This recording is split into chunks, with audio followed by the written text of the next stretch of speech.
Good evening, everyone. So, welcome. I'm Kristi Hujik. For those of you who may not know me, I am a certified health coach, a health and performance coach, and also a John Gordon speaker and trainer. And so, it is my honor to bring to you this is our mid-year health goal planning webinar. Many people joined us for the one that was in December. In fact, when I looked at the AI tool, there were hundreds of people that use the AI tool to help create their health goals. Now, as I was saying off the actual camera before we started recording, we had half the registrants for the mid-year versus in December. And to be honest with you, that's normal.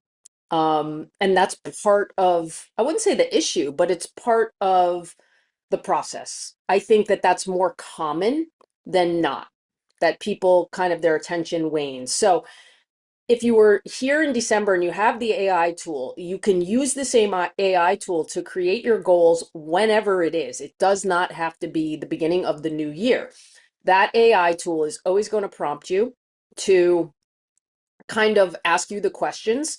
And whether it's 6 months in, 5 months in, 3 months in, you can still use the prompts and just insert the time frame that it is. So that AI tool would still be applicable tonight. If you did not do this in December, you'll understand a little bit more about how the AI tool works when you get to use it. So when I send the recording out, for those of you that are watching on the recording, I will also send the AI tool link with that so that you have it. The people that were in there in December, you may have it already. I'm also going to have a landing page that has both calls from December and now, and also has the AI tools and any notes or slides that you might want from the presentation. So because we can rinse and repeat this same process every year in December and June.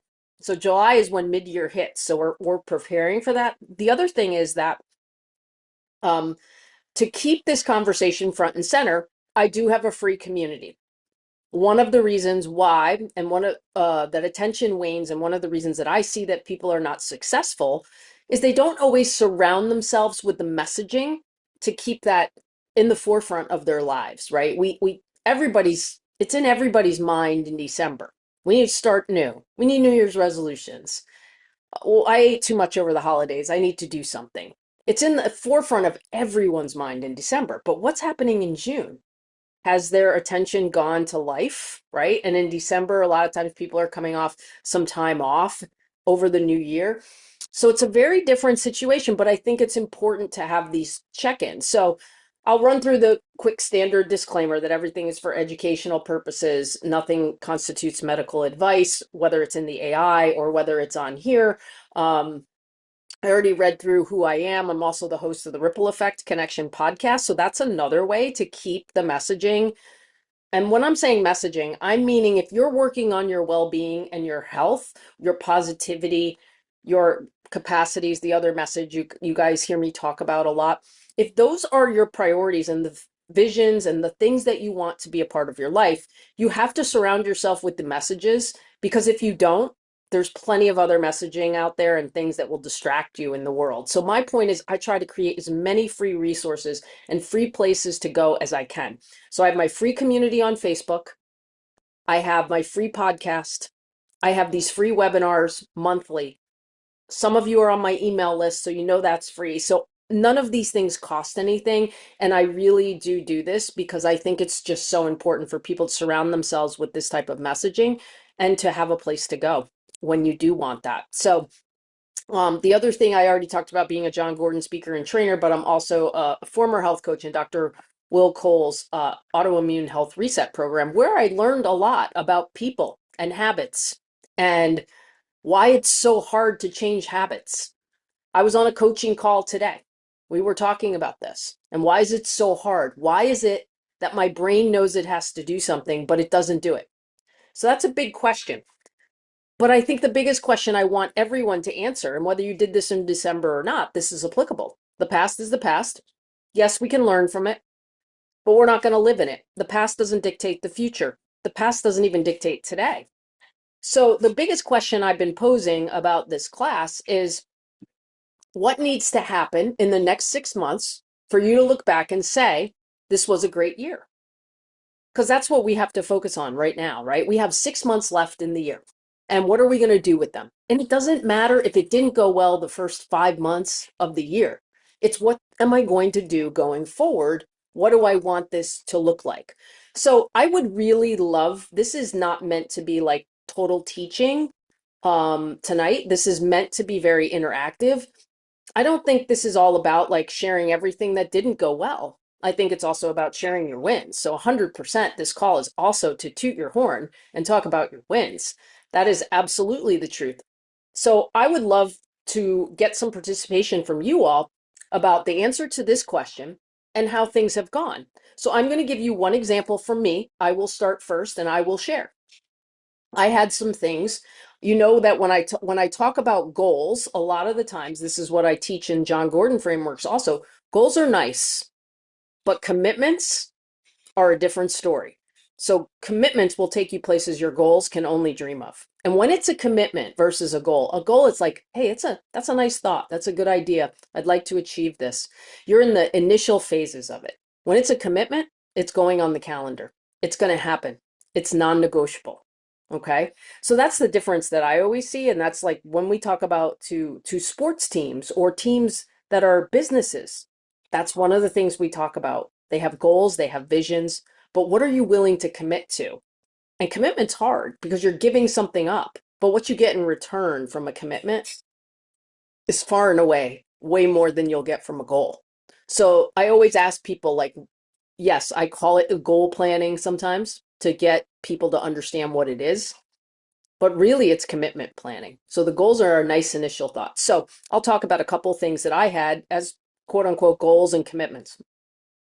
I really, really wanted to read more books.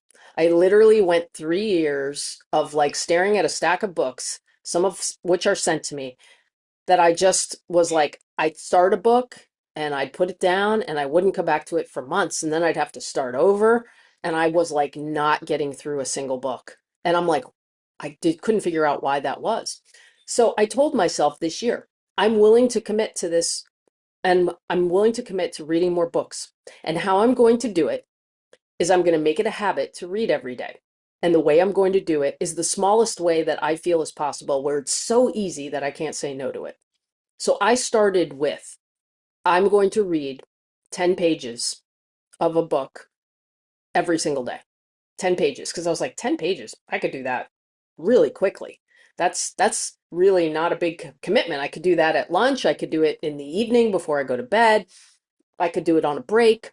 So I took that and it's now to the point where I'm on my 15th book of the year. So needless to say, I'm reading more than 10 pages a night in a lot of cases. And so when that kind of snowballs into this, what'll happen is if there is a night where I don't read the 10 pages, it doesn't even matter because I'm on pace, right, for what I said I would commit to do because I've read more. So that's been a really nice thing that's worked out. Now I'm going to give you the other side of it because there is another side of it. And the other side of it is I really wanted to work out in the morning every day. Every time I worked out, I really just feel better from a body standpoint. And I really, really I get a big boost mentally, physically, metabolism wise when I work out in the morning. And you guys, I have not mastered that yet. I have not mastered that yet. I have gone through some periods where adjusting hormones and I'm a little bit tired in the morning or I've gone to bed late and it's just the gym that I go to is crowded and it's been a deterrent. So I haven't figured that one out yet. So if I said what would need to happen in the next 6 months for me to say it was a success, I'd really like to get that straightened out. I'd really like to get that figured out, how I can make that happen. So that's my story. Would you guys like to share? And Debbie, for you, you know, if you would like to share, it doesn't mean because you didn't do this in December that you can't talk about this, because if you're here, you obviously have something in mind that we'd all like to change. So if anyone would like to start, I would love to hear your wins, maybe what hasn't worked out, and then, you know, what you feel needs to happen in the next 6 months to look back and say, this was a great year. Does anybody want to share? I mean, some of you on this call have done some fantastic things. So I know that there's some wins on this call for sure. Now, how that lines up with what you planned, I don't know, but let's hear it. Kaya, you want to go first? Sure. So I started out the new year with a whole lot of goals, and a lot of them involved Kristi and her fantastic advice. And we took a lot of steps forward, and then sometimes we would take a step back, and then we took another few steps forward, and then we went sideways. But I'm super happy to say that a couple of the things that you wouldn't necessarily think that Kristi would be the person to give you this life-changing advice or whatever, is that I finally started therapy, which I knew I needed to do for years, but just never took the time to find someone, never took the time to make the appointment, never wanted to set aside the hour a week, all that sort of stuff. Well, I did it. And although it's hard and I don't always look forward to it, it has helped me in so many ways, including this goal planning, which is why I'm even bringing it up. Because what I figured out through a whole lot of trauma therapy and all that sort of stuff is that the stuff that makes me light and makes me happy are experiences. And so my goal for the next 6 months is to make sure that I have all those experiences that I want to have. So I'm going to Ireland on Saturday. Awesome. And when I get back, I'm going to Alaska for my friend's 60th birthday, where normally I would say, I can't, I just went to Ireland and I can't. Well, I'm going. And I'm going to Alaska.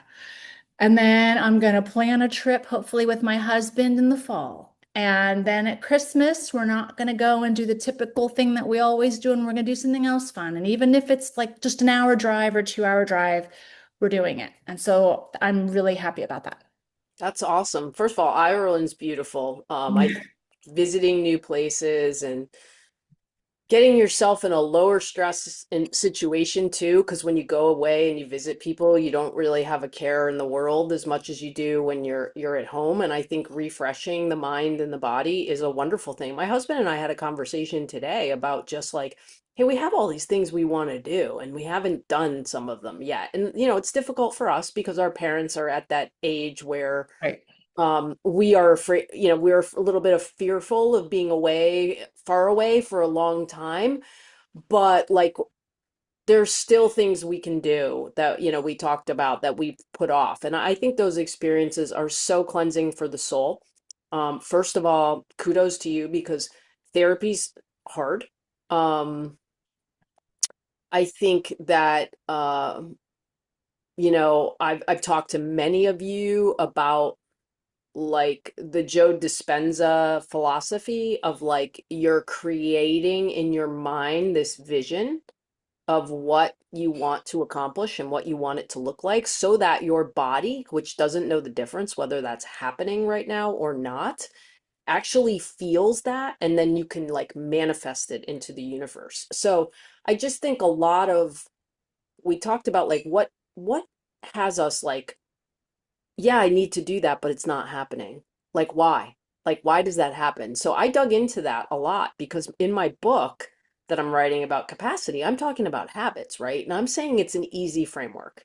And then I thought to myself, but what about all the people I've coached who literally you've talked about they know what they need to do, but they're unable to do it. Like, why is that happening? I want to understand it. And if you understand it, it's based on these new experiences. So trying something new, trying something different can create new experiences and new possibilities. And so anytime you're doing something like that, I think it's so good for our souls. A lot of what happens is dictated from our past experiences. It just is. But like, the other guy that's really big on this that I hear talk about it all the time is, Tony Robbins is a big guy that always talks about your past is not your future. And so sometimes when we want to clear patterns and past hurdles, we have to create new experiences. So I think anytime you're branching out, doing something new, whether it's therapy, whether it's going to a new place, like we're talking about cleansing the soul. No supplement, no biohack, no book necessarily is going to create that experience. So I think all of those things are awesome. I really do. I think all of them are important. And I think that at some point, like that's why in the framework that I use, I'm always talking about like I just want you to take thing, one thing at a time, do it super slow, super small, start to feel what it's like to have success, create that feeling, and then you can build from there. It's like me with the book, right? I just started with 10 pages. I can start today when I have a goal like that, right? So, does anyone else want to share about that? Because I think that was a fantastic, fantastic way to start. Does anyone else want to share? I know some of you have accomplished things, so don't be shy. Don't be shy here. This is not Christy talking for 60 minutes. So the last couple years, I'm pretty active and exercise quite a bit, but could never get into a consistent routine of like lifting 2 to 4 days a week, running, doing cardio on certain days because my life was pretty stressful and chaotic over the last probably 2.5 years. So from December, January to now, this is the most consistent routine weekly that I've had structure wise of exercising every morning. Again, being able to split across strength training and cardio, whereas before it was kind of scattered. So I was never able to ever do programming, like progressive overload programming, because I was so chaotic. So this is the first time in a few years I've been able to do that. On the flip side, I've struggled though with the book thing as well. I've been trying to read more as well, and something that I've figured out is I do a lot of reading in my day to day as a professor with doing research and whatnot. And I found myself pulling nonfiction books. Yeah. It's in my wheelhouse of what I do day to day. And I realized that at nighttime or during the day, like budgeting 10 pages was tough for me because I was already reading so much, like Hmm. research and data, that I had to pivot recently and was like maybe just sprinkling in and rotating like pleasure reads versus nonfiction. So it's not the pressure to continue to do the nonfiction reading and doing something else and which has helped in being able to read more since it doesn't feel like I'm just keeping my brain on to work. Yeah, I've fought with that myself, right? It's like some of these books that I have to read, they're right in the health space and like what's my whole day consumed with. So I'm like, man, I kind of need to read a different book, but I've sprinkled in, I'm looking at the books that I've read. And I mean, I did reread all of John's books when I got certified. And so those are, yeah, I mean, I guess they're self-help books, but like when you look at John's books, like you don't really think of them that way because a lot of his are written like fables. So they're more story oriented. But I'm looking at it and there's not a single like nonfiction story, but I've read a few business books. I've read, The Emotion Code and the Body Code. I read Dr. Cabral's book, his new book about, um, the end of disease. So Personomics. So I can see that, right? There's times where I'm just like, I will read. I do get tired. I mean, that's the only time I don't read is like the days that maybe I put it off till the evening and I just ended up being too tired. But again, like I'm reading so much that I'm so ahead of the game from what I originally planned to do that I don't sweat it if I fall asleep one night and do that. I read a couple of books that I thought would help for me writing my book too, because I have to do some research, for my book. So I love the idea of just mixing in, you know, I'm looking at all our books, right? We've got all these books that are just so health self-help oriented. To mix in some stories, you know, or some movies, mixing in some movies into my life or some Netflix at this time of year, like always is a nice little break. And I think that that's really great that you had that recognition. And apparently I need to talk to you about getting myself in this workout mode in the morning because it has been a source of frustration of like, it's just been difficult to wrap my head around it and embrace it. And I do think the gym itself is part of the issue for me, is that when I go there, it's so crowded, no matter what time it seems, that it's been a deterrent. But I also don't know that I've given it enough shots in the morning. So I think I need to talk to you, Morgan, and figure out how to get myself to the gym in the morning. Anyone else want to share? Okay. Well, if anyone else wants to share anything, let me know. But this is, the slides that we went through in December. I'm going through a couple of them again because I want to see where we landed on some of this. So we've landed here, and this is the reality of what happens. And it'd be interesting to know. And I do know some other people that are having some really good success this year and have built their goals and gotten themselves to a really good space that maybe we're struggling. So I would say our group is probably not 80 to 90% of people whose goals have dropped off by February, but that is the norm, and that is what happens. So we talked about back then the reasons why goals fall apart, making them too big, underestimating stress, energy, logistics, or one way I can simply say it, the biggest reasons why our goals fail. And like we can talk about systems, that's true. But one word can describe to me why goals fail or why we don't even, let's say, if we're talking habits, why you don't start that habit or why you don't get the consistency with that habit. One word can describe it. Does anyone know what that one word is? Would you have a guess? If there's one reason why these things fall apart, does anyone know what it is? If you don't, it's okay.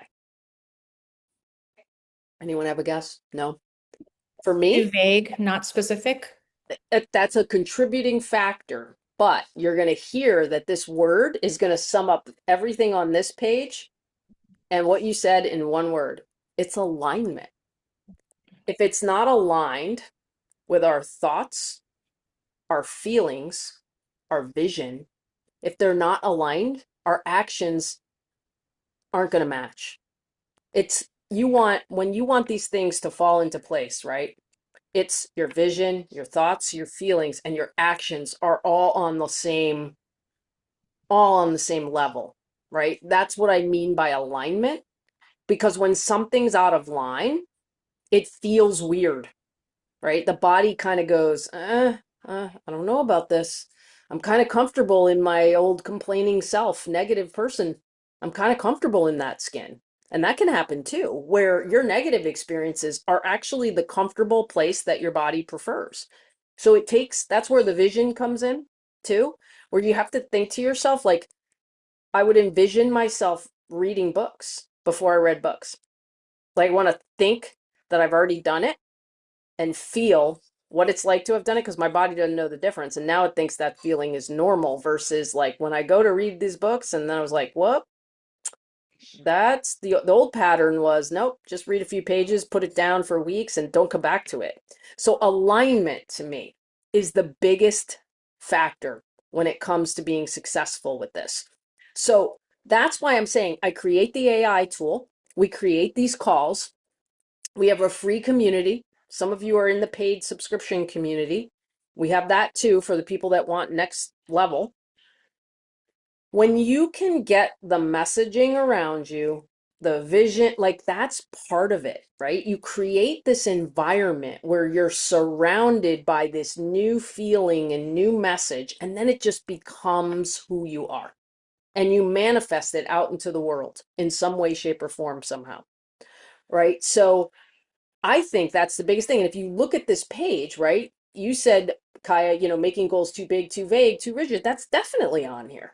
100% that's part of it. But when you look at this, no checkpoints, no system underneath the goal, all or nothing thinking, as underestimating stress, trying to overhaul, what is that?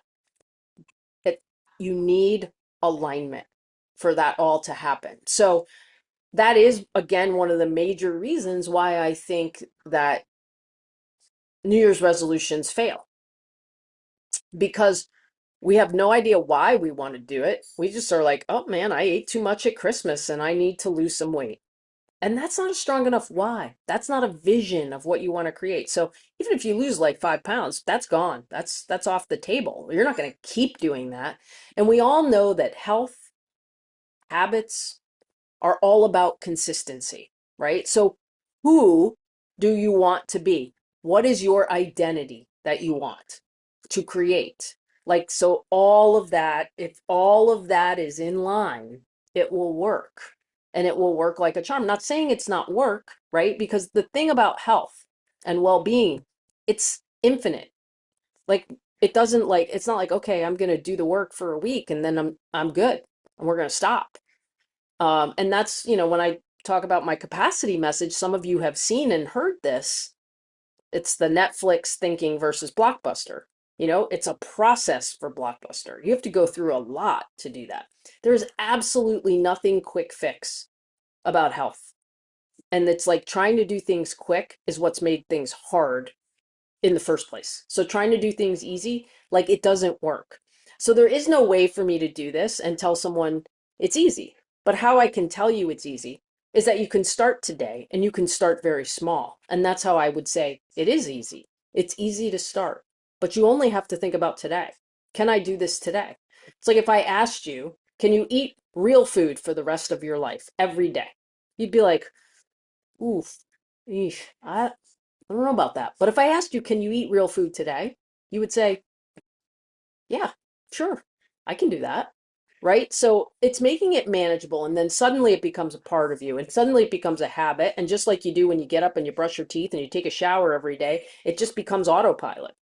But the problem is we've had some negative things become autopilot for a long time. And those are the things that we have to break. So I was sharing it earlier, with the Breaking the Habit of Being Yourself book by Joe Dispenza. If you ever want to get into the weeds and read and understand why people can't change when they want to, it really does. It's very complicated because he does go into quantum physics, but I would tell anybody just read it and take from it what you can and leave the rest because it is confusing. Like there were times where I would have to read like pages 3 times and I was like, wait, I can't comprehend this. And if you can't comprehend it, just leave it, but keep going because it does get really descriptive about why these things happen. So I do think that there are certain personality types that have an easier time changing also than others. Does that make sense? Like I think some of us who are type A and driven that really are high performers that I'm working with all the time, they want success. It's like what my athletes, they don't really have to think twice about like, okay, I need to do this. This is what I need to do for my performance. Whereas like there are subsets of people that struggle with this more than others. So is there anything that you can think of that, and maybe you've brought it up already and it's a repeat question, but thinking about what have you struggled to be consistent with the most? So does anybody have an answer to that of what they think they have maybe struggled to be consistent with the most? Because consistency is key, right? If we're looking for habits and success long term. So what, if anything, has anyone struggled to be consistent with? Oh, I've got more people coming in.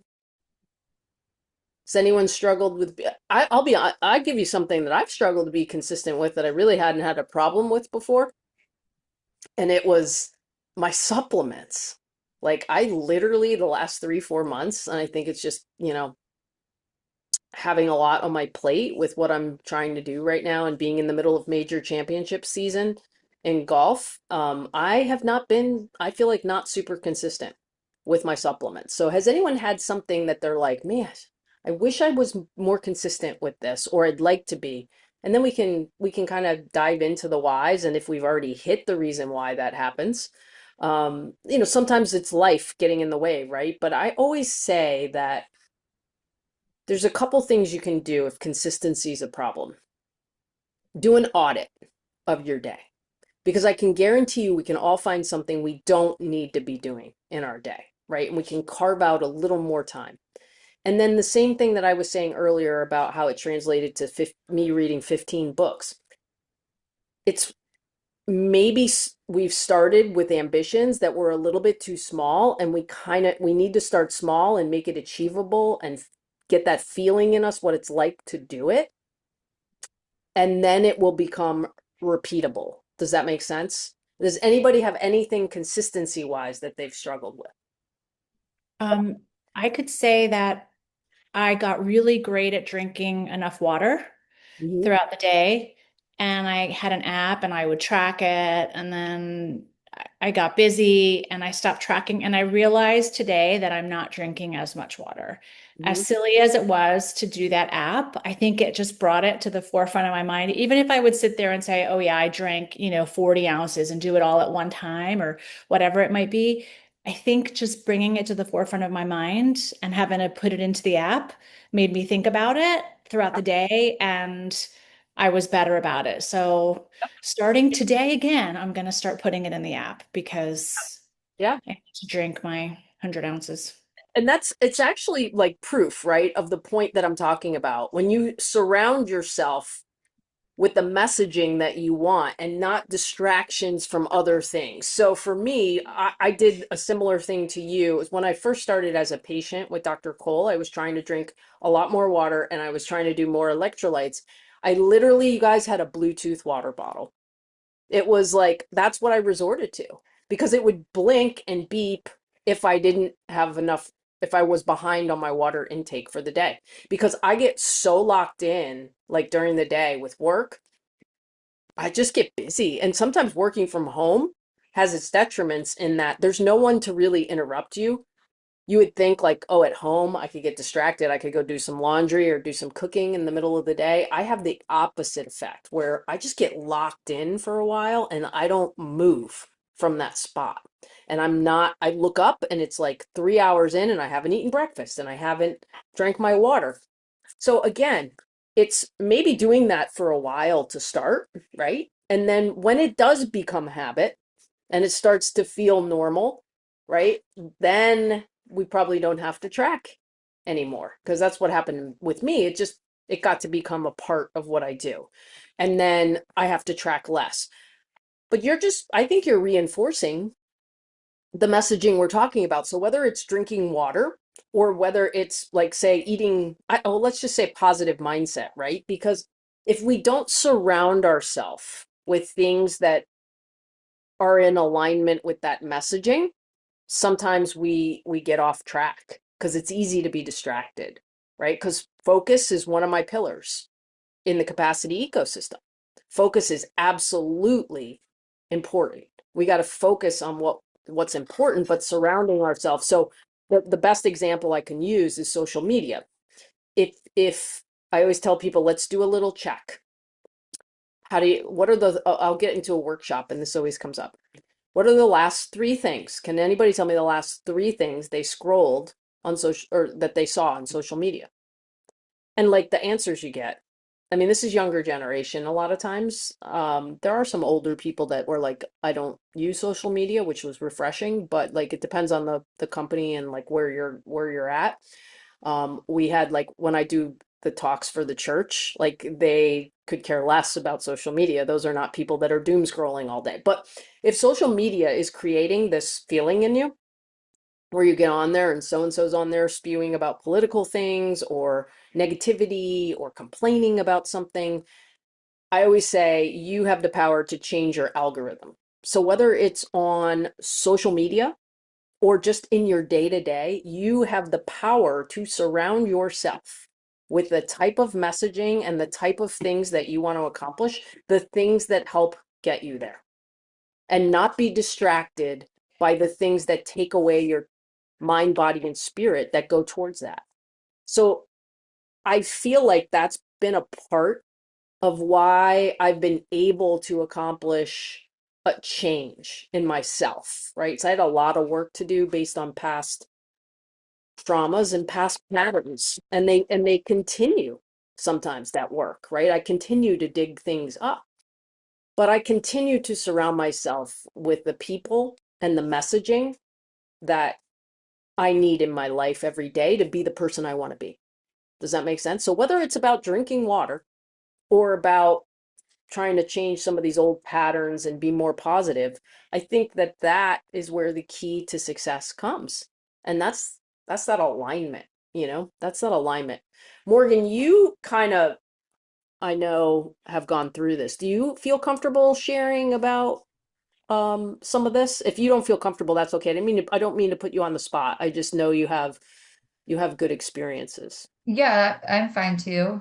Um, I mean, I'm thinking about The consistency for me this year, well, I've been going through, so doing some different things with my health stuff as well, doing the full labs and whatnot.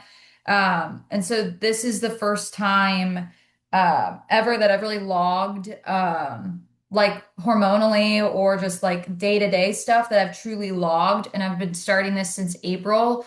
So it's been interesting to track not only like hormonal changes from like not using the birth control pill anymore, things like that, and health changes I've made with supplements, but also like mood disruptions and fluctuations. And so this is the first time that I've ever been consistent in logging that to really figure out how my body actually operates on its own. I've never really tracked it.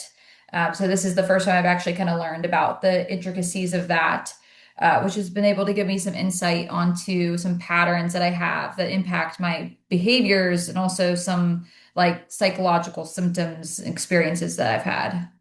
Yeah. And it's so enlightening, right? So it's not everything is that we uncover is always like a comfortable thing. Sometimes it's like an uncomfortable thing, and but if you can just get yourself to, instead of being judgmental, we try to take it as information, right? And then we take that information and we do it like I do. I mean, there's moments of time where I'm like, oh my God, like I really would like to have gotten the gym workout in this morning, but I didn't. Now, if it's important enough, I'm going to assess why. Why can't I do this? Right. And then see if I can just change the environment to create a more friendly environment for this to take place. What do I need to do? Right. So I think, and sometimes like there's uncomfortable stuff, and then you have to question, is it worth it? Does my why strong enough as to why I want to do this?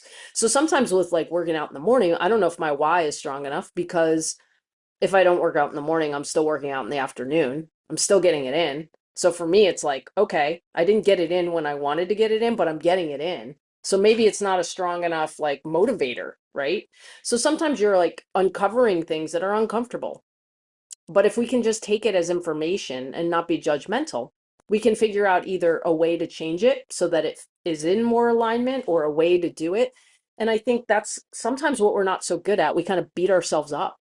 We beat ourselves up. We cause more guilt and shame and anxiety if we're not doing something that we think we're supposed to do. But again, I go back to the alignment. The chances are it's just not quite in alignment yet with everything. Get it all lined up. Your why, your vision, your system, your mind, your feelings, all of those things, if they match your actions, that's where the magic happens. And it's never perfect. Definitely not. And there's going to be days where it's not, but if you're consistent more often than not, you're going to get the results that you want. We talked about this with the systems. We have to have a system. It doesn't just happen magically. Okay. We talk about like habit stacking and just if you really want to create something. I'll give you an example too. It was another thing that I had to do was I got updated x-rays on my atlas and my neck and back. And everything looks really, really good except for my neck. I really need to work on the curve in my neck because I've got that tech neck looking neck that is just not what we want. So I need to do this neck traction exercise every day. And I can't, it's not long, it doesn't take me long to do. I made it easy because it's up in my office, so I can go in there and do it. And then it just became, you can't have coffee until you do this. That makes me do it. That makes me do it. Just that little, like, I put a condition on it. That was my system. Was like, you're not going to go get the coffee, whether you're going out or having it at home. No coffee till you do that, because this is important. So these are little tricks, we can play, but I think that you always need a system. And then we talked about these a lot in December. Like, what's the reason that, what are some of the common hurdles for a habit that maybe isn't especially in alignment, right? Not enough money, not enough time. I don't have the motivation. I'm lacking the proper system. I'm not able to be consistent. I'm overwhelmed. And all of these, come into play. And then I think we've hit this a little bit, but if anyone else wants to share another area of their life that they want to feel, or their health that they want to feel different, in for the rest of 2026? Does anyone want to share that? I think for me, like the biggest thing for me is I really do want to see a difference in those x-rays in my neck, because the other stuff that we've done, I was told I had scoliosis and that's forever. And yet with all the fascia work I've done, my back is almost perfectly straight now. So, and that's people telling you that, oh, the only way you can fix that is with surgery. And so I think I'm so happy with those results. This is the Jess Sims, we can be a masterpiece and a work in progress at the same time, that I'm so thrilled that we've been able to do the work that we've done, and my back looks fantastic and it feels fantastic. But I want to I want to get that neck, back to the proper curve. Does anybody have one thing that maybe stands out for them? Kaya, you said get your blood work going in the right direction. That's a big one. Yeah. I mean, I'd be curious to have it done after you have these experiences and go away for a while, because it may bring things back to a more restorative, normal level. Sometimes when we don't have those daily stressors, being at home, being around work, being around those things, I really do think our mind and our body alignment comes before the labs, the biohacks, all the other stuff. Let's see, what do we got in here? Oh, Stephanie's here. Stephanie.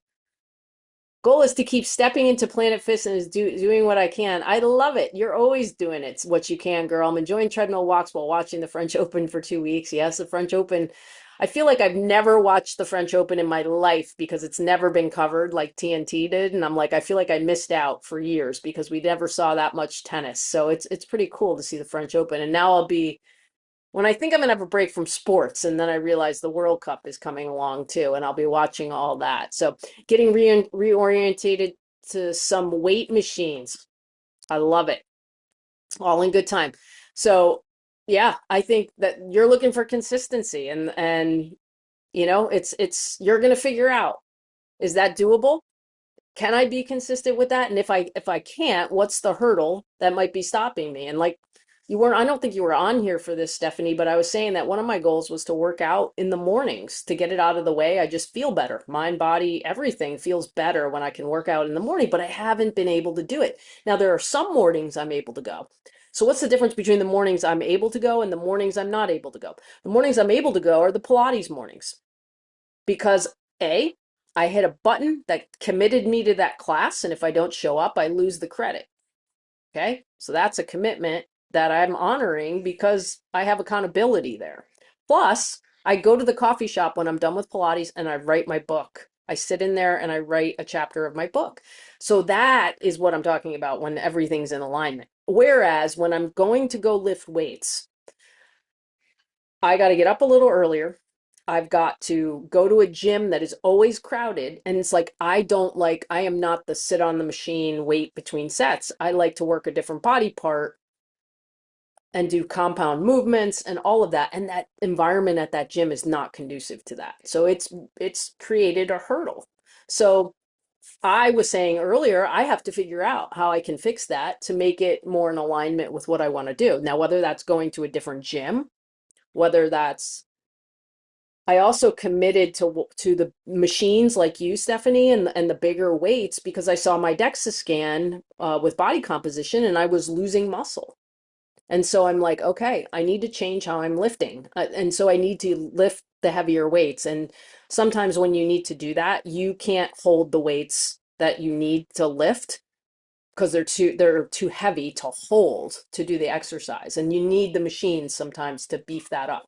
So I'm with you, girl. I think you and I, Stephanie, can be accountability buddies for that. You, me, and Morgan's got to figure it out. So I'm going to follow you two because you two seem to have it figured out. So if you got any tips for me, I'll take them from you two. Anything else? Those are good ones. Morgan, I know you kind of already talked about it for you, like what your health goals were especially with getting the hormones in line and learning all this about yourself. So that's super. We kind of talked about this already. We talked about our own. Uh, this is just some keys that we talked about before. So again, if you were on the December call, some of it's a review, but I also kind of added more about how your internal environment can create your external environment, not necessarily the opposite. So be careful with that when it comes to this. And then these are some terms I threw in. I actually got this from John Gordon we were on a habit. His new book is called The Power of Positive Habits, which of course is a person whose performance framework is built on habits. I think it's a fantastic book. Um, I love it. And these were things that he was saying in the call. New levels, new devils, which he was saying, like, the more you're kind of growing and you get up, like there's another kind of devil that you have to face as you start to grow in this. Do you want growth or great growth? Your belief must rise higher in order to grow. And I think that's so true. Do you see and believe you can grow and what you can become? And your belief will drive your actions. So these were some things he threw out today that I just jotted down that I thought would be good for everybody to share. Because here's the truth of the matter. Those old patterns that we were talking about rehearsing, that are old past patterns where we haven't been successful doing something that we wanted to, that we're rerunning, we don't have the belief that we can do it because we're relying on the results that we've had in the past. So that's also where the vision comes in, where if you can get yourself a little taste of that vision that's so succinct, and you can do it through Joe Dispenza does it through, there's meditations you can do. I've seen other therapies. I've done other therapies where that meditation is taking you back, like, to, let's just say I'm carrying something from my parents, right? From the past, from childhood, that I've rehearsed these patterns for years, right? And we're trying to let go of the feeling and the reason why I created that pattern in the first place, right? Because the reason you create it in the first place, it's like protective. It's not a negative intention that you're creating it. You're creating it because at some point it served you. It protected you. Okay. But if I no longer need that pattern, sometimes that meditation takes you back to that person and tells that person, maybe you're telling that person what you didn't like. Maybe you're telling that person what you do like about them. But you're at the end of it, you're letting it go and you're giving it back to them with love and saying, thank you for this, but it doesn't serve me anymore. I have a different way of doing things. So, and I think that that's where the belief was a big thing working with autoimmune clients.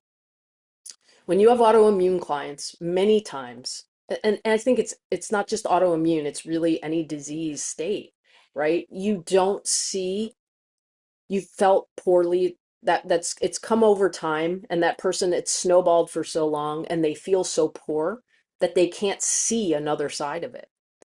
And without the vision and without the belief, I don't believe any supplement, protocol, or biohack in the world is going to solve the problem. So I think this type of work, this type of thinking, which it seems like a lot of work, right? It seems like a lot of work. But like, if we want to achieve great things and we've got something blocking us from it, it takes this much work. It takes this kind of introspection. And sometimes it's not comfortable and sometimes it's painful. But I know and I believe that every single one of you can do exactly what you set out to do. I really do. I really believe that about every client, about every group I work with, about every person in our VIP wellness group. I believe that about every single one. It is in there. You've just got to go through these steps, to pull it out. So I thought I would just throw these out to you because I was literally on a call with John today and I was like, man, he's throwing out some pearls. He's throwing out some pearls of wisdom here. I got to write these down. He's so wonderful. And then some of you I've already messaged, but I'll say it to everybody that's on here. If you don't know who John is, he's the best-selling author of the book The Energy Bus. Was his first book that went really, it's over my shoulder here. It was the book that changed my life and just helped me be a more positive person. I'm a John Gordon certified speaker now. I'm allowed to deliver his frameworks, his keynotes. It's his messaging. It's a total privilege to do that. So We had set up an event with our subscription group, and unfortunately, on the day that we were going to do it, the attendance was not going to be enough. But John is doing a free energy bus workshop. And so this is what I'm talking about. If you want to surround yourself with this kind of messaging and this kind of positivity and this kind of uplifting conversation, like that's a good place to put yourself. And it's free. He's probably going to sell a workshop at the end. Um, I don't know. I'm sure he's going to sell something at the back end of it, but I know anything, if you get on any of these Zooms with John, you're going to learn something. And you absolutely don't have to. I don't know what he's selling. I'm going to guess maybe he's trying to sell more workshops. I don't know. But it's worth your time to hear the man tell the story. So that's what I'm saying. Like, there's all these free ways to, nothing in my book that I'm writing costs a dime. Nobody has to buy anything. You got to buy the book, but I'm saying you don't have to buy anything to do what's in the book. There's nothing in there that costs money. I guess if I'm saying eat real food, yes, you have to buy food, right? But um, you're going to buy food anyway. I'm just saying make it real food. Um, so I think anytime you can take advantage of things like this, you're all on here tonight. This is taking advantage of something that's surrounding yourself. And maybe you're like, you think half of this is malarkey, but one thing resonates. That's okay. That's okay if you take one thing. That's the goal from all these. Take one thing. What one thing can you take? Visualize if you're adding a new habit or you're trying to find something you're consistent with. That's what I'm saying. So, Kaya, it's crazy as you might sound. You envision yourself drinking water. You envision that, envision what it feels like to be hydrated. And when you can create that, your body will crave it more, even without you having the water. If you can just create in your mind visually. So it's again, it's way more than a 1 hour webinar Zoom to get into the state of being. But these are some of the things I try to put out there that people can look into or think about. We talked about this too in the first one, that a goal without a plan is just a wish. And that's again the importance of the systems that we create. This is so important. Has anyone done this? Has anyone, I'm going to guess with the people on this call, this hasn't happened, but I see it a lot. Do not look at workouts or anything else you do for your health as punishments for not being good enough. It's the opposite. It is the greatest self-care, is the greatest display of self-love, right? And that self-care and self-love is what you do to create the environment where you can be also better for others. So it's not just what you do for yourself, it's what you do for, if you're a part of a team, right? If you're a part of a team, you have to do this for yourself and for the team.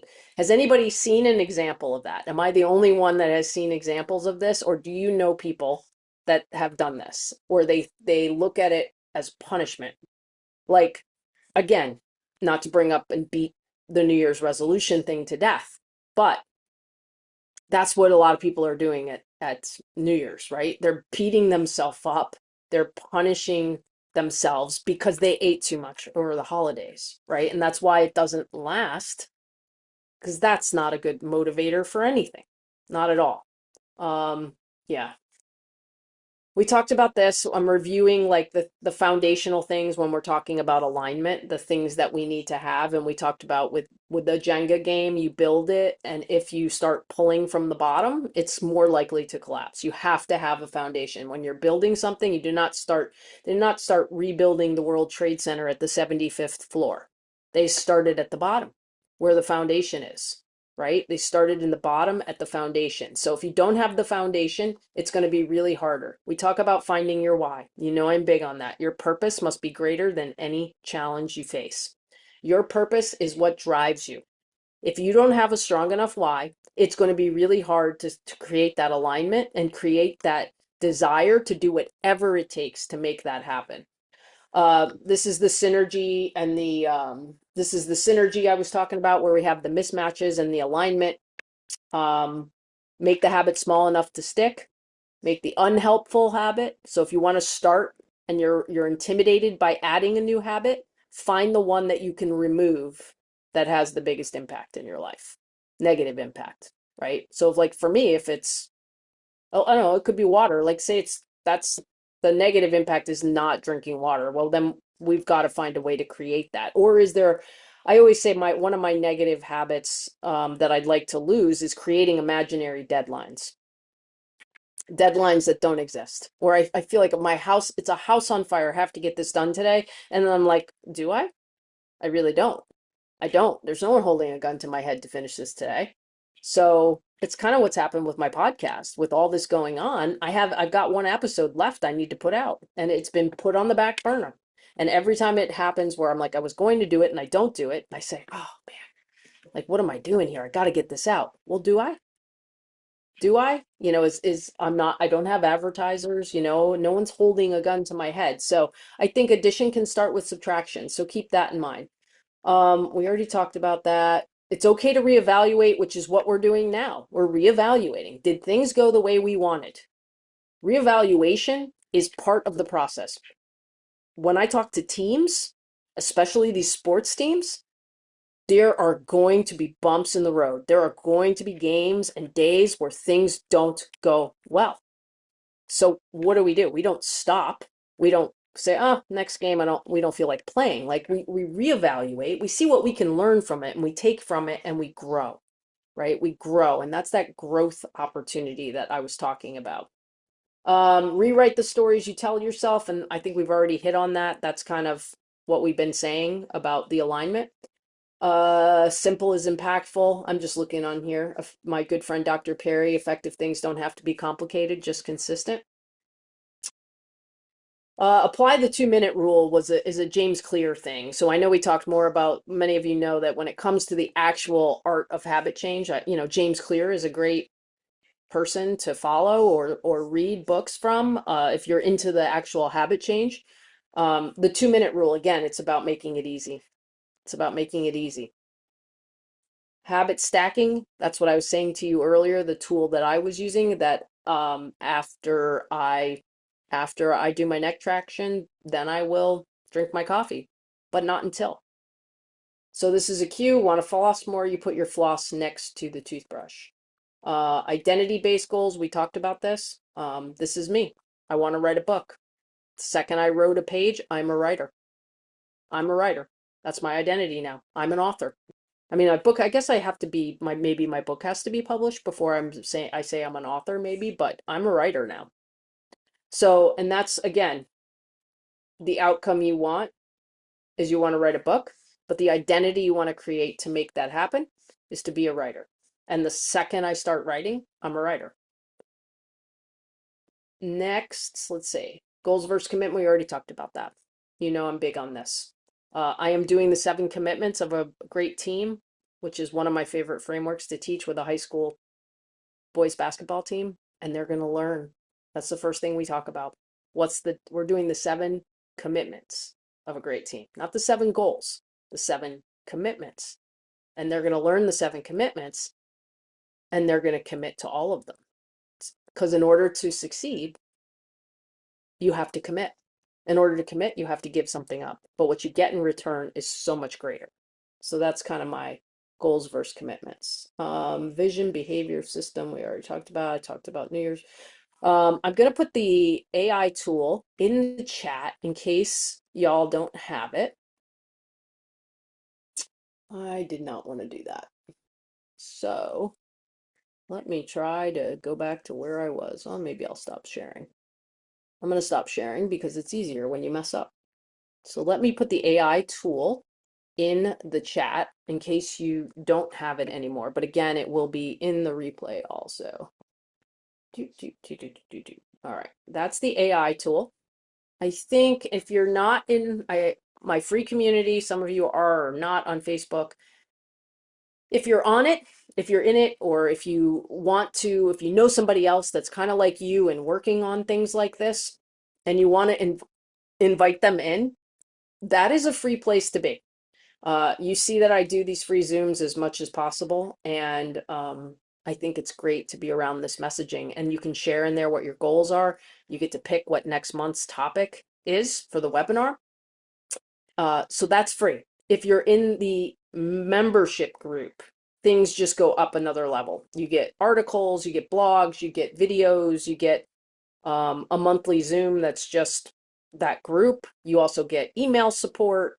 So that group is a nice way to level up. If you're like, I want more of this messaging, I want to be around more of it. That's the way to do it. Does anyone else have any thoughts? Anything else in closing? Any questions?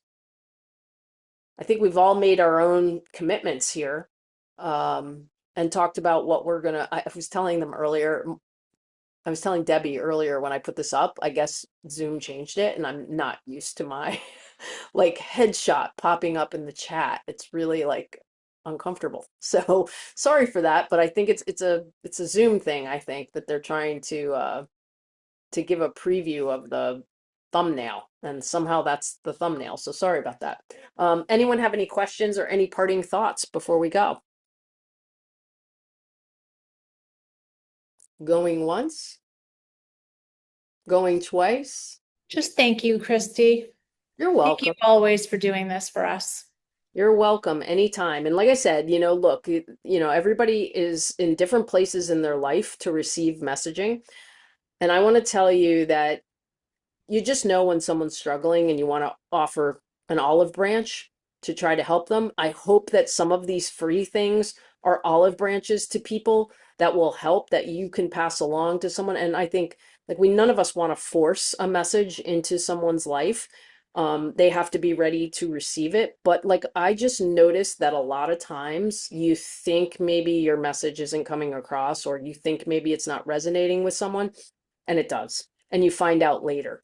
And so, and sometimes I think there's people that the messaging resonates with, and you might never know. They might never tell you, right? They might never tell you it resonated, but you have the opportunity to change their life. So if you see someone struggling, I would just encourage them to be around the messaging that they want to hear and Mhm. receive, and that anyone can change, and that like I said, I believe in everyone, and I believe in everyone's ability to change. So I will continue to try to grow the goal is to grow the Facebook community to 1,000 people. It might be unrealistic because there's a lot of people that don't enjoy being on Facebook, and I understand that, but right now I don't have a better alternative. If I had a better place to put it, I would, but I've also seen the downsides of creating a community that's not in a place that people visit every day.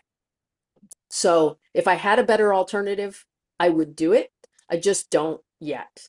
But I hope that one of these free events, or one of my teachings, can be helpful for someone. And so you can always invite anyone in to any of these at any point in time. The other thing is that I would want to say is that for me, again, I'm not on here to sell. I think I do my Zooms a little bit different than that. My goal is to grow the free community, but I will say that when it comes to the John Gordon frameworks, if you are a person who knows a team, works for a company, works for a school, or knows a school or an organization. Like, I just got signed up to do my capacity ecosystem talk with another church because the runner for us at SiriusXM started listening to my podcast. And he was like, would you be able to do this for our church? And so I'm delivering a capacity ecosystem keynote speech for them at the end of June. And so for me, my word for the year was impact. And I think that these frameworks, I think my capacity ecosystem, are great messages to bring to companies and organizations. So if you have someone in mind, you do not have to pitch my stuff. If you feel comfortable, just give me a contact, uh, and I will do the reaching out. And the other thing is, if someone refers someone and that person signs up to do one of these things, I'm giving away free copies of John's Power of Positive Habits book. I have about 8 of them. I got some extra ones when they came out. It's a really fun book. Um, I think that I would do a version of that based on the capacity ecosystem at some point in time. But it's a really cool book to have. I read it in I think it was less than 3 hours. I blitzed right through that book. So I do have copies of that. So if someone does do a referral, and that works out, I will send you a book. So that's for sure. But all I can say is keep believing in yourselves, believe in others, And whatever you want to accomplish, I believe you can do it. And I'm there for it. I'm here to support you and help you in any way possible. I hope you all have a really wonderful evening. Thank you for coming. Thank you.